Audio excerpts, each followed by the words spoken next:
Hello friends, welcome to trading Hunar. आज हम इस वीडियो में रिको ऑटो लिमिटेड का फंडामेंटल एनालिसिस करेंगे।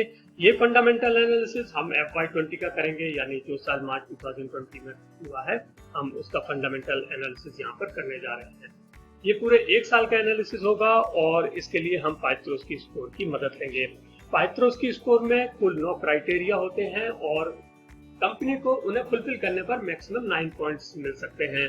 लेकिन कैटेगराइजेशन के हिसाब से जो कंपनी 7, 8 या 9 का स्कोर अचीव करती है हम उन्हें स्ट्रॉन्ग फंडामेंटल वाली कंपनी कहते हैं। वहीं जो कंपनी 4, 5 या 6 का स्कोर अचीव करती हैं वो एवरेज फंडामेंटल वाली कंपनियां कहलाती हैं, और जो कंपनी 0, 1, 2 या 3 का स्कोर अचीव करती हैं वो पुअर फंडामेंटल वाली कंपनियां होती हैं और हमें उनमें इन्वेस्टमेंट करने से बचना चाहिए। तो फ्रेंड्स, हम इस वीडियो को शुरू करेंगे और उसके पहले आप हमारा डिस्क्लेमर देख लीजिए जो कि हमारी वेबसाइट www.tradinghunar.com पर भी अवेलेबल है। इसके पहले हम इसका फंडामेंटल एनालिसिस करें। सबसे पहले जानते हैं रिको ऑटो लिमिटेड के बारे में कुछ बेसिक जानकारियां। इसका जो मार्केट कैप है वो है 433 करोड़। इनकी जो EPS है वो 1.23 है। प्राइस टू अर्निंग रेशियो है 26.12, जबकि इंडस्ट्री पी रेशियो है 302.51।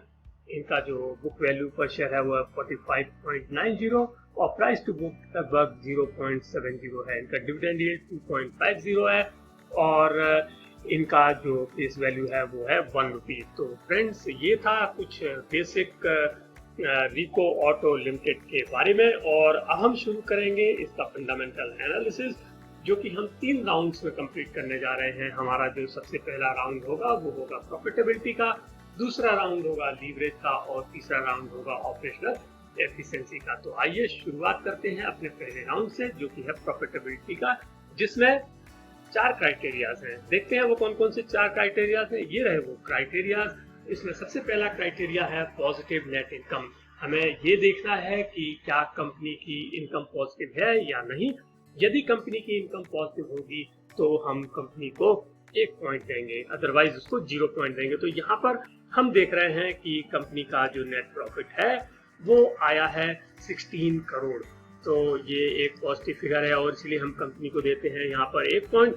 लेकिन फ्रेंड्स, मैं आपको कुछ चीज डिस्कस करना चाहता हूँ इस कंपनी के बारे में। जैसा कि आप ग्राफिक्स में देख रहे हैं कि कंपनी का जो प्रॉफिट है वो लगातार घटता चला जा रहा है और मार्च 2020 में इन्होंने 16 करोड़ का प्रॉफिट दिया। इसके पहले इन्होंने 18 और 19 में 55 और 47 करोड़ का प्रॉफिट लिया था रिस्पेक्टिवली। और यदि आप देखें तो ये पिछले 4 सालों से 5 सालों में सबसे ज्यादा कम प्रॉफिट इन्होंने जनरेट किया है FY20 में। तो ये एक काफी ज्यादा पुअर फंडामेंटल स्थिति यहाँ पर कंपनी की बन रही है। हालांकि कंपनी को हम 1 पॉइंट देते हैं और अब हम चलते हैं कंपनी के दूसरे क्राइटेरिया में, जो कि है पॉजिटिव रिटर्न ऑन एसेट। हमें ये देखना है कि क्या कंपनी का रिटर्न ऑन एसेट पॉजिटिव है या नहीं।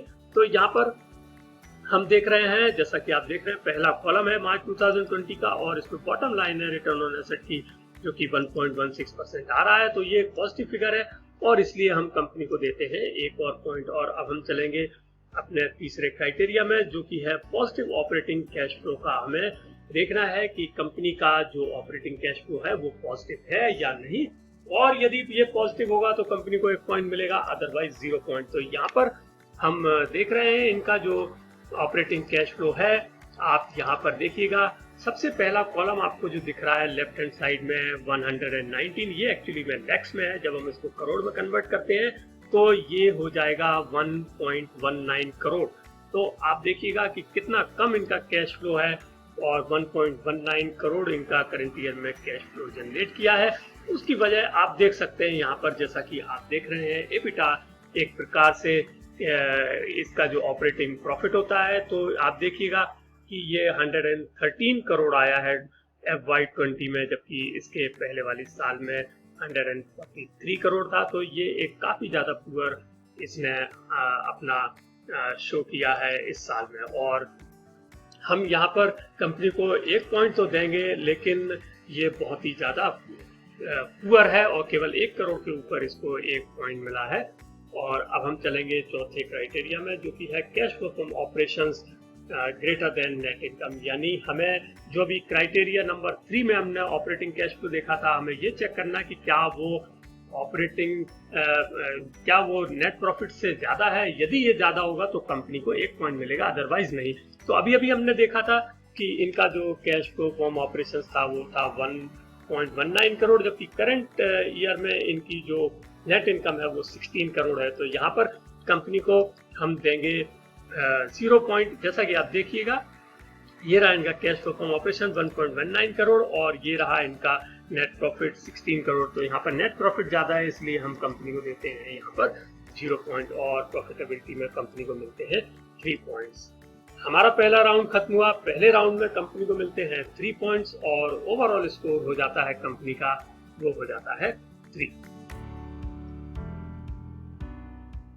पहले राउंड के बाद में अब हम चलते हैं दूसरे राउंड में, जो कि है लीवरेज का राउंड, और इसमें 3 क्राइटेरियाज हैं। ये हैं वो 3 क्राइटेरियाज फ्रेंड्स। अब हम राउंड 2 और राउंड 3 में कुछ वर्ड्स देखेंगे, लोअर और हायर। इसका मतलब है कि हमें जो भी क्राइटेरिया हैं उनको हमें प्रीवियस ईयर के फिगर्स के साथ में कंपेयर करना है। तो जैसा कि आप देख रहे हैं, पहले क्राइटेरिया में ये कह रहा है lower ratio of long term डेब्ट इन करंट ईयर, यानी जो लॉन्ग टर्म डेब्ट है करंट ईयर का वो प्रीवियस ईयर के लॉन्ग टर्म डेब्ट से कम होना चाहिए।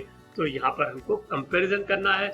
हम डाटा से कंपेयर करते हैं दोनों साल के डाटा। जैसा कि आप देख रहे हैं कि इनका मार्च 2019 में डेब्ट टू इक्विटी था 0.53, जबकि इनका मार्च 2020 में ये बढ़कर के हो गया है 0.58। तो इसमें इनका लीवरेज खराब हुआ है और ऐसी कंडीशन में कंपनी को हम 0 पॉइंट देंगे। लेकिन इसके पहले आप ये देखिएगा, ये आप देख रहे हैं इनका इंटरेस्ट का एक्सपेंसेस है जो कि लगातार बढ़ता चला जा रहा है। पिछले 3-4 साल से ये लगातार बढ़ता चला जा रहा है और ये एक डिस्ट्रेसफुल कंडीशन बना रहा है इस कंपनी के लिए। तो यहाँ पर कंपनी को मिलता है 0 पॉइंट। और अब हम देखेंगे जो हमारा दूसरा क्राइटेरिया है वो है हायर करंट रेशो इन करंट ईयर। हमें ये देखना है कि कंपनी की लिक्विडिटी में कोई इंप्रूवमेंट हुआ है या नहीं, क्योंकि करंट रेशो का मतलब होता है कंपनी की लिक्विडिटी। तो हम ये चेक करते हैं और हम दोनों साल के डाटा को कंपेयर करते हैं। जैसा कि आप देख रहे हैं, इनका करंट रेशो लास्ट ईयर था 1.07 और ये मार्च 2020 में कम हो गया है, 1.00 हो गया है। तो इनकी जो लिक्विडिटी पोजीशन है उसमें कोई इंप्रूवमेंट नहीं हुआ है और ऐसे कंडीशन में कंपनी को एक और 0 पॉइंट मिलता है। और अब हम चलते हैं अपने तीसरे क्राइटेरिया में, जो कि है लैक ऑफ शेयर डाइल्यूशन। इसमें हमें ये देखना है कि क्या कंपनी का कोई नया इक्विटी इशू आया है जिससे कि पैसा आया हो, और यदि ऐसा होगा तो हम कहेंगे कि कंपनी की इक्विटी डाइल्यूट हुई है और ऐसी कंडीशन में कंपनी को हम कोई पॉइंट नहीं देते हैं। तो यहाँ पर हम चेक करते हैं कि क्या हुआ है। हमने यहाँ पर देखा कि किसी भी तरह का इन्होंने इक्विटी इशू से पैसा नहीं लिया है और ये हमने cash flow from financing activities से देखा। तो यहाँ पर हम कह सकते हैं कि कंपनी ने अपनी इक्विटी को डाइल्यूट नहीं किया है और इस कंडीशन में कंपनी को मिलता है 1 पॉइंट और लीवरेज में कंपनी को मिलता है 1 पॉइंट। हमारा दूसरा राउंड खत्म हुआ। दूसरे राउंड में कंपनी को मिलता है 1 पॉइंट और ओवरऑल स्कोर हो जाता है कंपनी का 4। तो हमारे 2 राउंड्स कंप्लीट हुए हैं और अब हम चलते हैं तीसरे राउंड में, जो कि है ऑपरेशनल एफिशिएंसी का राउंड। और इसमें 2 क्राइटेरिया हैं। इसमें हम कंपनी की ऑपरेशनल एफिशिएंसी के बारे में बात करेंगे। इसमें सबसे पहला क्राइटेरिया है higher gross margin. Higher gross margin का मतलब है ग्रॉस प्रॉफिट रेशियो हमें देखना है इसका, और ये लास्ट ईयर के कंपैरिजन में ज्यादा होना चाहिए। तभी हम कहेंगे कि कंपनी की जो ऑपरेशनल एफिशिएंसी है उसमें इंप्रूवमेंट हुआ है। इन टर्म्स ऑफ प्राइसिंग की यहाँ पर हम बात करते हैं। तो जैसा कि आप देख रहे हैं, हम कंपैरिजन आपको दिखा रहे हैं कि यहाँ पर जो मार्च 2019 में इनका ग्रॉस प्रॉफिट मार्जिन था वो था 11.70% और इनका मार्च 2020 में ये कम हो गया है, 9.73% हो गया है। यानी इन्होंने कोई ऑपरेशनल एफिशिएंसी यहाँ पर शो नहीं किया और ऐसे कंडीशन में कंपनी को हम देंगे 0 पॉइंट। लेकिन उसके पहले हम कुछ चीजों और डिस्कस करना चाहते हैं। हम आपको बताना चाहते हैं, ये रहा इनका सेल्स का फिगर जो कि है 1401 करोड़ और यहाँ पर मैं आपको इनका एक्सपेंसेस दिखाना चाहता हूँ। आप देखिएगा इनके एक्सपेंसेस कितने ज्यादा बढ़ गए हैं और ये आप देखेंगे कि लास्ट ईयर यदि आप इनकी सेल्स देखें, मैं वापस सेल में जा रहा हूँ, आप देखेंगे कि सेल्स जो है उनकी केवल 9 करोड़ बढ़ी है पिछले साल से, और इस साल जो इनका एक्सपेंसेस है वो लगभग 40 करोड़ से बढ़ गया है। तो यही वजह है कि कंपनी का जो ग्रॉस मार्जिन है उसमें कोई इम्प्रूवमेंट नहीं हुआ है।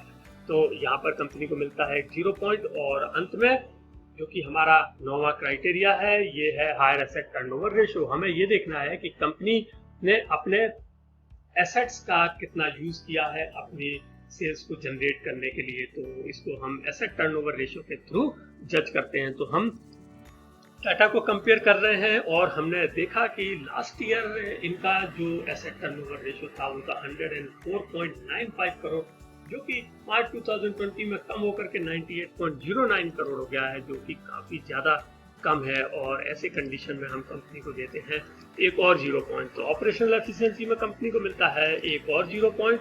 और हमारा तीसरा राउंड खत्म हुआ। तीसरे राउंड में कंपनी को मिलता है 0 पॉइंट और कंपनी का ओवरऑल स्कोर हो जाता है 4।